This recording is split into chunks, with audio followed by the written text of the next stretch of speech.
the correlation between success and failure Mm-hmm. is something that's very interesting to me. Yep. And although it's kind of not necessarily off topic a little bit, but for some reason, because I think that those two things hold Sure. each other accountable. They do. I'd love to get your take on kind of how do you define success, and then how you view that relationship between success and failure.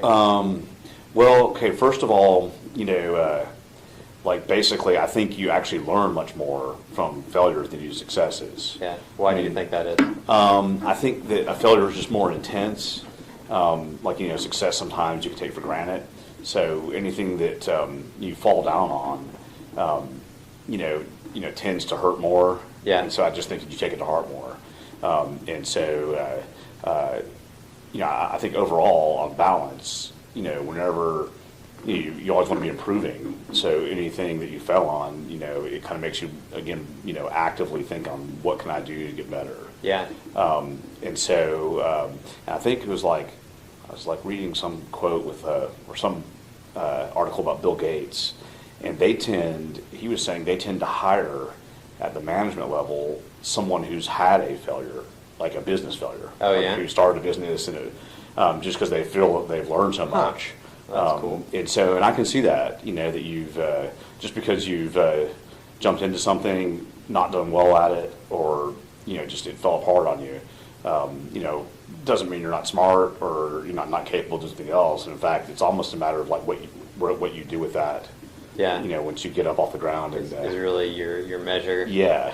And so the other thing is sometimes the failure can be motivating. I mean, basically what I've tried to do is anytime something's gone wrong, I've tried to make sure something else goes right. Yeah. So I've tried to counteract. That's what I've generally always tried to do. So it's almost like if you're in high school or college and you're taking 5 classes, or one you're starting to get a bad grade in. Yeah. You want to probably make sure that you average out getting Interesting. That's a higher GPA. So you want to make sure your other class goes real well. And Yeah. so you kind of I kind of try to always make sure when something goes wrong, I concentrate on something else going right. So there is kind of a symbiotic thing that kind of seems to balance each other out a little bit. So give us your definition of actually success. Let's see. That's a tough one, and that can change over time. Absolutely. But for me right now, definitely for my own personal success, it was a lot about having my own business and having being able to make a living, and also have the independence that comes with working for yourself. Okay. So it wasn't all about I guess basically what I'm saying is there's some value. If I was making less, salary or profit than I am now, but still working for myself, that would be okay for me. Okay. Yeah. Because just the value of kind of having some independence, and again being able to do something kind of unique and different. Yeah. And so that's one way I'm measuring it. Like, just can I work for myself? And that actually has been something that I wasn't sure I could do, but I wanted to. Yeah. And so it's made me feel a degree of happiness that I've been able to so far. Yeah.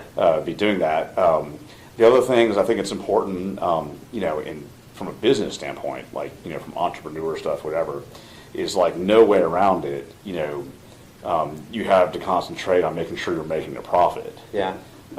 And so you have to basically if we were in a company that's doing badly and losing money, that I would definitely not define that as a success. Even if you did something interesting, whatever, I think when it comes down to it, you have to make sure you're making a profit. Yeah. And so there's sort of a emotional side and then a practical side. Okay. To how I'm kind of usually at least for myself. Interesting. So would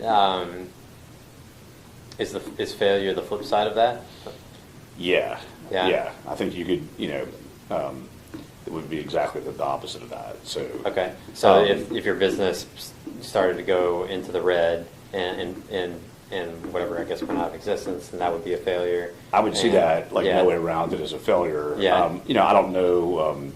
Again, like if you balance that with I've taken this risk. I signed up with this. I realized there could be reward, but there could also be a failure. Mm-hmm. I think you can handle that. and move on to the next thing. Yeah. But yeah, I think that would, if you're, if you're just went out of business, I would definitely, no way around it. It would be hard for me to say, okay, that was a success, even though, it didn't work out.